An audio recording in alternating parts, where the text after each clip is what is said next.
Siapa orang yang paling baik di antara lelaki ini? Khairukum khairukum li ahli. Orang yang paling baik di antara kamu, orang yang paling baik kepada istri. Jadi kalau ada tuan-tuan yang paling baik di masjid, khusyuk sholat, tapi kasar, cakap, caci maki, sumpah serapah. Kalau dia pergi dengan kawan, kawan ni bawa air, tumpah air, dia senyum. Tak apa, kita ambil air lagi. Tapi kalau bini tumpah, mana mata tu? Bila sakit, bukan kawan datang, bini lah yang datang. Sakit di hospital, bini datang. Suami makan ya bang, sabar bang, sabar. InsyaAllah sebelum hari Jumat selesai ni, insyaAllah. Bila kita baik, dia suap baik. Tapi bila kita kasar, makan. Udah sakit, tak mati-mati pula lagi. Ustaz, sekiranya seorang itu sering melakukan dosa, dalam masa yang sama dia mohon ampun juga pada Allah. Syarat taubat 3. Pertama, an-nadamu fil qalbi, menyesal dalam hati. Yang kedua, al-iqraru bil lisani, diucapkan dengan lidah, astaghfirullah. Agak panjang, astaghfirullahalazim.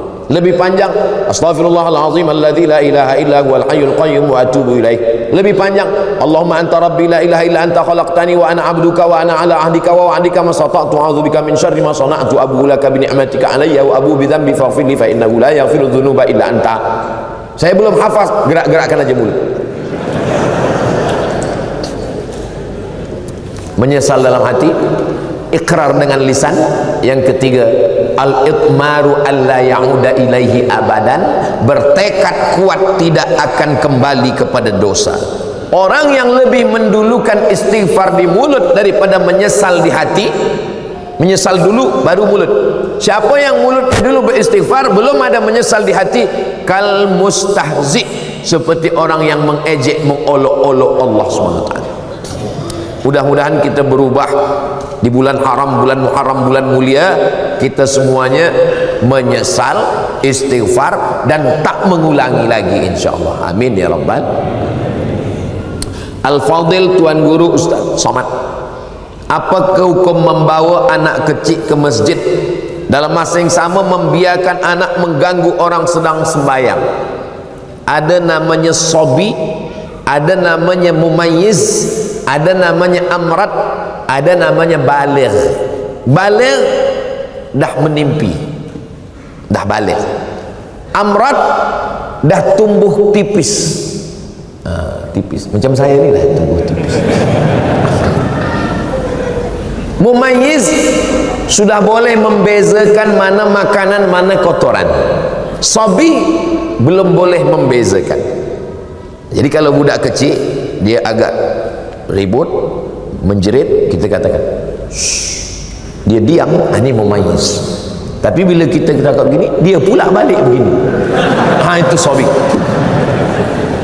Yang kita bawa ke masjid ni yang mumayyiz.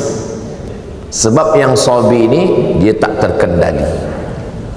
Ayah dia takbiratul ihram, dia pun berkata game dah mula. Pakcik di samping ni, sebelah ni sembayang, dia letak cermin mata dia di bawah. Manakala ayah ni sembayang, budak ni berlari. Setiap budak ni berlari, pakcik ni kata dia takut terpijak.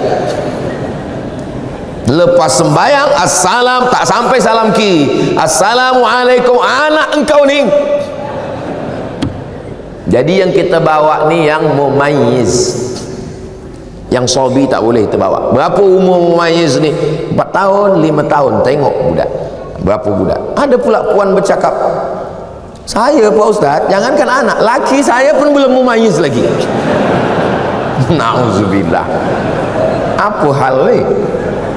Ini jadi kita bawa. Nah, mumayyiz ni di mana sob dia?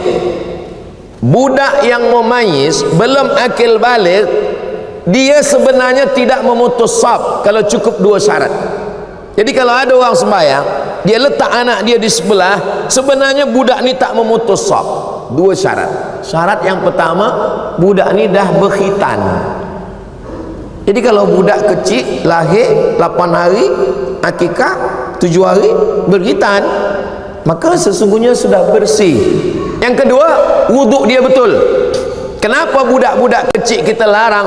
Budak kecil belakang, sebab dia tak cukup 2 syarat. Saya tengok budak kecil, budak tadika, dia ambil air, ambil mata dia je, kaki dia sipak-sipak air, ayah dia tak tengok. Yang kedua, budak kecil di tempat kita banyak belum berkhitan, dan tak mungkin pula ada satu security di pintu cek, dah ni kena hafal, ini belum, ini belakang. Macam mana kita tak tahu? Jadi sebab kita tak tahu budak ni wuduknya betul ke atau tidak, apakah dia ada berkhitan belum, maka untuk al-khuruju minal khilaf, supaya keluar daripada khilaf, budak kecil buatkan satu saf di belakang supaya tak putus saf belakang. Budak kecil. Tapi budak kecil ni kalau dia saf belakang meribut, tidak. Masjid tempat saya, Masjid Agung An-Nur namanya, budak kecil tenang. Saya tazkirah Ramadan, budak kecil tenang. Saya heran, kenapa budak kecil tenang? Rupanya di belakang ada satu bawa rotan. Apa sebabnya? Saya tanya, oh patut budak ni tak meribut, engkau pukul? Tak ada Ustaz, kita tengok aja. Di muka Ustaz saya senyum, tapi muka budak ni ini tentang budak kecil. Kita bawa ke masjid. Kalau di masjid masih ada budak kecil, berbahagialah. Berarti apa? Masjid kita 20-30 tahun lagi tetap ada yang iktikaf kajian duha salat berjamaah. Allahu Akbar. Tapi kalau di masjid sudah tak ada lagi budak-budak, kita tak tahu masjid kita boleh jadi macam masjid di Andalusia. Masjid Andalusia tak ada lagi orang sembahyang. Datanglah turis datang ke Andalusia, dia tengok dah jadi museum, tak ada lagi orang sembahyang. Dia nak sembahyang pun tak boleh, forbidden, tak boleh sembahyang. Maka dia azan di situ, Allahu Akbar, Allahu Akbar. Polis-polis heran, apa awak azan sini? Batu-batu ni dah rindu lama tak mendengar azan. Jangan sampai masjid kita menjadi masjid seperti di Andalusia, sebab tak ada lagi budak-budak sembahyang. Tapi tetap kita atur, jangan sampai balik dari masjid semua naik, marah naik. Kata puan di rumah, abang ke masjid nak hilangkan setan, aku berjumpa setan di masjid. Tiga, yang berbahagia Ustaz, apa hukum selepas solat terus melihat handphone? Assalamualaikum warahmatullahi, Assalamualaikum warahmatullahi. Bini aku suruh cepat balik. Ada orang tanya saya, Ustaz Somad, apa hukumnya lelaki takut pada isteri? Kata saya, lelaki yang takut pada isteri, nanti bila dia mati, dia tak kena azab kubur. Sebab apa? Sebab dia dah terlalu kena azab di dunia.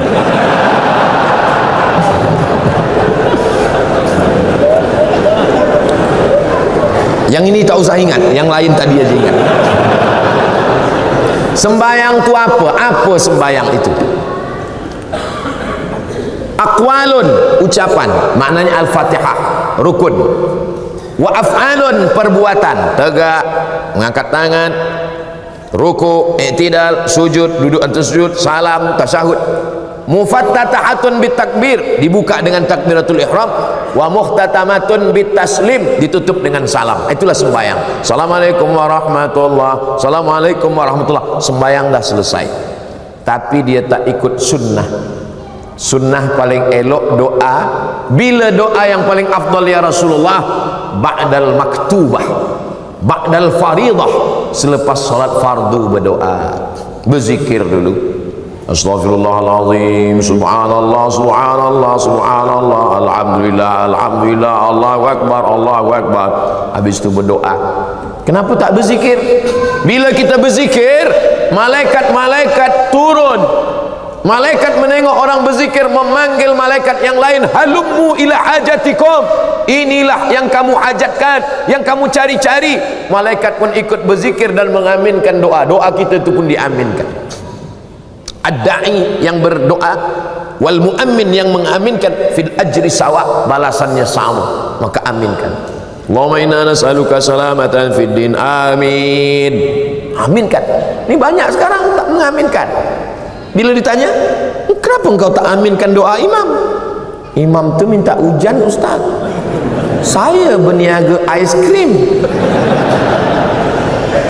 Yang kita minta bukan hujannya, rahmatnya, barokahnya. Ni lepas sembahyang tak ada lagi berdoa. Assalamualaikum warahmatullahi wabarakatuh. Assalamualaikum warahmatullahi wabarakatuh. Macam ayam nampak padi. Kenapa engkau tak berdoa? Kenapa awak tak berdoa? Doa yang lama aja belum terkabul lagi. Berdoa. Kata Imam Sayyidina Umar bin Khattab, aku tetap berdoa karena doa itu adalah ibadah. Doa silahul mukmin. Nah, jadi adab dia kurang adab dia. Ustaz, bagaimana kita nak tahu kita rasa Allah ni redha dengan kehidupan kita? Dalam kitab Ar-Risalah Al-Qushairiyah kata ulama, aku tahu bila Allah ridha pada aku. Macam mana engkau tahu bila Allah ridha pada engkau? Aku tak tahu sembahyangku diterima Allah atau tidak. Aku tak tahu hajiku diterima Allah atau tidak. Tapi aku tahu bila Allah ridha pada aku. Macam mana engkau tahu? Bila aku ridha menerima takdir Allah, maka saat itu Allah ridha kepada aku. Apa itu ridha menerima takdir? Sururul qalbi ala madaratil qada.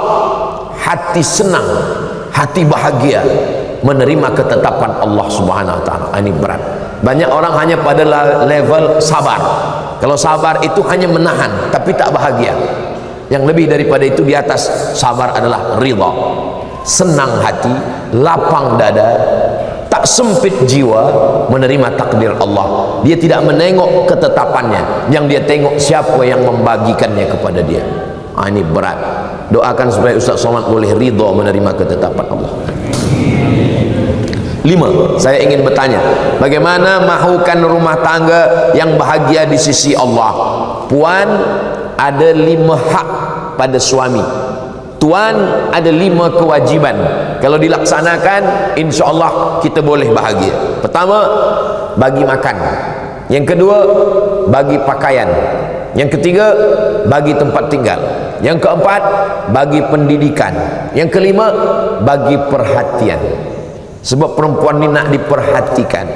Dia tak pernah memuji saya, Ustaz. Ada orang lain yang puji, hati saya terpaut. Kenapa engkau jalan dengan dia? Dia dah macam abang saya, dia dah macam saudara saya. Berawal dari macam-macam, berakhir jadi macam-macam. Maka kalau kita jaga ini, insya Allah. Khuliqatil mar'atu min dhila'. Perempuan ini diciptakan dari tulang rusuk. A'waju wa a'laha. Tulang rusuk yang paling bengkok bagian atas, itulah perempuan. In akhadta aqamtaha kasartaha. Kalau kau nak paksakan dia lurus, dia akan patah. Bila kau ikut, kau akan jadi bengkok. Ustaz, kalau ikut bini, Ustaz bengkok. Maka pandai-pandailah kita, maka insya Allah. Siapa orang yang paling baik di antara lelaki ini? Khairukum khairukum li ahli. Orang yang paling baik di antara kamu, orang yang paling baik kepada istrinya. Jadi kalau ada tuan-tuan yang paling baik di masjid, khusyuk solat, tapi kasar, cakap, caci maki, sumpah serapah. Kalau dia pergi dengan kawan ni bawa air, tumpah air, dia senyum, tak apa, kita ambil air lagi. Tapi kalau bini tumpah, mana mata. Bila sakit, bukan kawan datang, bini lah yang datang. Sakit di hospital, bini datang, suap, makan ya bang, sabar bang, sabar. InsyaAllah sebelum hari Jumaat selesai ni, insyaAllah. Bila kita baik, dia suap baik. Tapi bila kita kasar, makan, udah sakit, tak mati-mati pula lagi. Betul tak puan? Betul kata puan. Rasa puas hati saya pagi ni, Ustaz. 6. Zaman saya muda-muda dulu selalu tinggalkan sembahyang. Bagaimana nak mengqadaknya, Ustaz? Selepas satu sembahyang qadak. Lepas zuhur qadak zuhur. Usalli fardhu zuhri 4 rakaatin qadaan. Lepas asar qadak asar. Tapi untuk asar jangan qadak di masjid, di rumah. Bila kita qada di masjid, nanti kawan berbisik, siapa ni? ISIS, sesat ni. Dia tanya pula, sembahyang apa engkau? Mana ada sembahyang sunat? Siapa ajarkan engkau? Ustaz Somad. Aku dah cakap lama, Ustaz tu sesat. Maghrib, usalli fadal maghribi salasa raka'atin qada'an. Bukan maknanya saya bagi makna qada' ni kita ringan-ringankan saja sembahyang, jam sikit tak sembahyang, mengantuk sikit tak sembahyang. Maknanya supaya kita jaga jangan sampai tinggal sembahyang. La kafarata laha illa dzalik. Sembahyang tak boleh ditebus dengan puasa, sembahyang tak boleh hapus dengan umrah, illa dzalik, mesti dengan sembahyang. Sepakat 4 mazhab ittifaq, Hanafi, Maliki, Syafi'i, Hambali, sembahyang mesti diqada. Tapi kata ustaz kami tak perlu qada. Ibnu Taimiyah kata, Ibnu Taimiyah tak perlu qada, istighfar saja. Tapi dia keluar daripada 4 mazhab. Kita pakai 4 mazhab, wajib diqada. Tapi jangan sebab tazkirah di Bukit Jelutong ni esok semua office kosong. Kemana semua? Semua mengqada. Qada tu lepas satu sembahyang qada. Berapa tahun tak sembahyang? 10 tahun. 10 tahun qada. Lepas satu sembahyang. Bila saya mati setahun mati, alhamdulillah selesai insya-Allah. Begitu cara qada. Ustaz, adakah berdosa orang yang bekerja di tempat yang ada jual minum arak? Kalau ada orang jual arak, kita mesti tegah, kita mesti larang. Kita bukan ikut di dalam. Kata kita ikut berdalam bersubhat, nanti bila kena azab kita pun ikut kena azabnya. Mana dalilnya? La ta'murunna bil ma'ruf, ajak orang buat baik, wala tanhauna 'anil munkar, larang buat munkar. La yusikanna ayab'atsallahu 'alaikum iqaban, bila kau tak larang maka nanti Allah turunkan azab, kamu pun terkena azabnya. Summa tad'unahu, kamu berdoa, selamatkan aku, fala yustajabu lakum, doa kamu tak dikabulkan Allah. Man ra'a minkum munkaran, kalau kamu tengok orang jual khamar, tegah dengan apa? Biadih, dengan tangan. Fa illam yastati, kalau tak sanggup, fa bilisani, dengan lisan. Kalau tak sanggup, fa biqalbi. Malaysia negeri Melayu Islam, banyak tempat mencari nafkah, cari yang halal. Yang kita cari rezeki ini adalah wa barakatan fir rizqi. Yang ada kuasa tegah, yang tak ada kuasa dengan lisan. Dengan lisan tak sanggup, dengan hati. Tapi jangan kita ikut di dalam. Mendengar khutbah Jumat, ada yang menengok handphone, apa hukumnya? Man la'ibal hasa fala jum'ata lahu. Siapa yang main-main batu, maka tiada Jumat baginya. Man la'ibal hasa faqad lagha. Siapa yang main-main batu, dia dah sia-sia. Dulu lantai Masjid Nabawi tak ada hambal, tak ada semen, masa tu batu. Khatib sedang berkhutbah, dia main-main batu. Kata Nabi, man la'ibal hasa faqad lagha, sia-sia. Idza qulta li sahibika ansit, kau kata pada kawan sebelah engkau, diam, faqad laghauta, kau sudah sia-sia. Jadi sia-sia. Handphone matikan dulu. Ada kawan saya dari Belanda, Holland, kata dia di sana orang tak ada main handphone, dan kemudian tak ada bunyi handphone sedang sembahyang. Saya tanya, kenapa mereka boleh disiplin macam tu? Sebab ditulis di dinding, siapa yang tahu main handphone bayar 100, tak 100 pon ke $100, 100. Maka kalau ada nanti buat di dinding, siapa yang main handphone bayar RM1,000. Kosong pula masjid, dia cari masjid lain. 9. Yang berbahagia Ustaz Somad, saya suka tengok media sosial, antaranya TikTok. Bila saya tengok TikTok, tertengok perempuan tak bertudung menari-nari. Apa hukumnya Ustaz? Kalau tertengok tak apa, tapi kalau sengaja menengok, maka bila dia scroll nak cari TikTok Ustaz Abdul Somad, cepat-cepatlah, cepat-cepat. Apalagi kalau ada bini di belakang, cepat-cepat. Dulu orang sangka bila dibuat WhatsApp ini, orang Islam akan rosak sebab dia akan share video yang tak baik. Rupanya yang di-share orang video tazkirah solawat. Dulu sangka orang dibuat TikTok, awal-awal muncul TikTok, umat Islam akan rosak dengan TikTok. Rupanya sekarang TikTok pula isinya dakwah macam-macam. Jadi semua menjadi Islamik, YouTube Islamik, TikTok Islamik. Maka yang Islamik yang ditengok. Kata Sayyidina Ali, la tatbi'in nazratan nazrata. Kalau mata engkau tertengok, maka cepat palingkan. Pandangan yang kedua, laka. Pandangan yang kedua, alaika. Yang pertama untuk engkau, yang kedua engkau akan dihisab. Maknanya kalau tertengok palingkan. Ada juga orang salah paham dengan hadis ni. Kalau tertengok jangan berkedip. Nah, itu tak betul. Last 10. Saya keliru pahaman ahli sunnah wal jamaah dan pahaman wahabi. Boleh Ustaz terangkan? Panjang, saya ringkaskan pada 3. Dia menengok saya sebagai pelaku bid'ah. Kalau bid'ah dalalah, kalau dalalah finnar. Maulid Nabi bid'ah, Isra Mi'raj bid'ah, menyambut 1 Muharram bid'ah, malam nisfu Sya'ban bid'ah, berdoa mengangkat tangan mengusap ke muka bid'ah, pakai hadis dhaif bid'ah, talqin mayat bid'ah, tahlil bid'ah, maka bertarekat bid'ah. Abdul Somad ini pelaku bid'ah dalalah finnar menurut dia, padahal kita punya dalil-dalil. Yang kedua, orang yang bertawassul kata dia musyrik. Bertawassul dengan Syekh Abdul Qadir Jilani musyrik. Bertawassul dengan Bahauddin Naqsabandi musyrik. Bertawassul dengan ulama-ulama musyrik. Padahal ulama Ahlus Sunnah wal Jamaah menyusun kitab.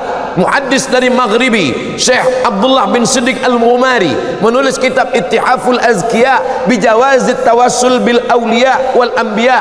Boleh bertawassul. Aku bertawassul kepada engkau ya Allah dengan kemuliaan Syekh Abdul Qadir Al-Jilani. Mereka mengatakan orang yang bertawassul berarti dia musyrik karena dia meminta kepada wali-wali Allah. Yang ketiga, mereka mengatakan orang yang mentakwil ayat mutasyabihat kafir. Sedangkan Asy'ariyah mentakwil ayat mutasyabihat. Ar-Rahman 'alal arsy istawa, Allah duduk di atas aras. Siapa yang memahami Allah bertempat duduk di atas aras, maka dia adalah mujassimah menurut Asy'ariyah. Lalu apa makna Allah bersemayam di atas aras? Maknanya Allah Maha Kuasa. Kata dia tak boleh ayat ini ditakwil. Siapa yang mentakwil ayat berarti kafir.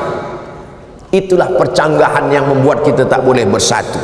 Dia tengok saya sebagai pelaku bid'ah, dia kata saya ni sebagai orang musyrik kerana bertawassul, dia katakan saya ni sebagai orang kafir kerana saya mentakwil ayat. Maka tak boleh kita bersama sebab ada 3 perbezaan yang amat sangat mendasar. Di akhir majlis mari kita sama berdoa kepada Allah. Mudah-mudahan Allah berikan kebaikan-kebaikan Muharram untuk kita semua. Allah jaga keluarga kita, negeri kita, baldatun thayyibatun wa rabbun ghafur. Ala hadhihi niyah wa kulli niyatin salihah. Al-Fatihah.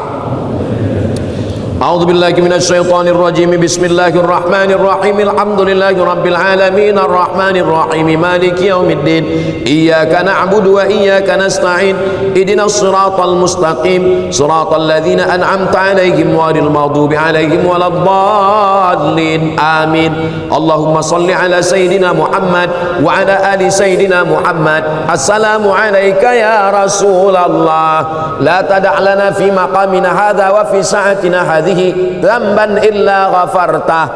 Ampunkan segala dosa-dosa kami ya Allah.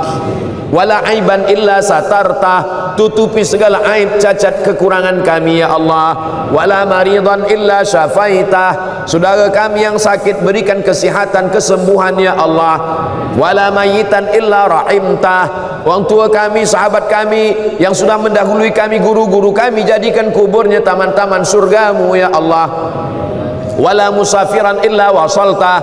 Yang musafir sampaikan ke tujuan dengan selamat ya Allah. Wala mumtahinan illa najahta. Yang sedang dalam ujian maka berikan kelulusan yang terbaik ya Allah. Wala aziban illa zawwajta. Yang belum menikah jumpakan dengan jodoh yang baik-baik ya Allah. Wala raghiban illa anjabta. yang belum ada keturunan berikanlah anak yang saleh dan salihah. Wala hajatan min awaijid dunya wal akhirati laka ridha wa lana fiha salah illa qadaitaha wa yassartaha.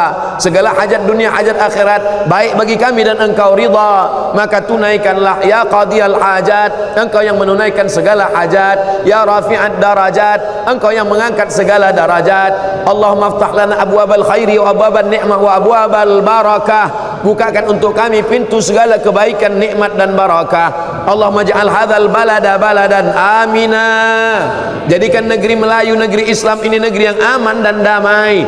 Allahumma rzuqna imaman adila, berikan kami pemimpin yang adil ya Allah. La tusallit alaina bidzunubina man la yakhafuka wa la yarhamuna, jangan hukum kami kerana dosa kami lalu kau angkat pemimpin yang tak takut pada engkau dan tak sayang pada kami. Allahumma ja'alna minal mutahabbina bijalalik, jadikan kami orang yang berkasih sayang hingga ke surga. Wa adkhilnal jannata ma'al abrar, di waktu duha di bulan yang baik kami bersama dengan orang baik di tempat yang baik, satukan pula kami bersama orang paling baik Sayyidina Muhammad sallallahu alaihi wasallam. Allahumma ja'al akhir kalamina, jadikan akhir kalam kami manakala ajal datang, malaikat maut mencabut nyawa kami, kalimah yang keluar dari mulut kami la ilaha illallah Muhammadur Rasulullah sallallahu alaihi wasallam, kalimat waqin alaiha nahya wa alaiha namutu wa biha nub'atsu insyaallah. Rabbana atina fid dunya hasanah wa fil akhirati hasanah wa qina adzabannar. Wa sallallahu ala sayidina Muhammad wa ala alihi wa sahbihi wa sallam walhamdulillahi rabbil alamin. Taqabbalallahu minkum minna wa minkum taqabbal ya karim. Terima kasih segala perhatian, mohon maaf segala kekhilafan dan kesilapan. Aku qauli hadza astaghfirullah li wa lakum. Saya akan kembali ke Sumatera, ke Indonesia, ke Riau. Kita tak pernah berpisah kerana kita selalu bersama dalam doa, saling mendoakan. Wassalamualaikum warahmatullahi wabarakatuh.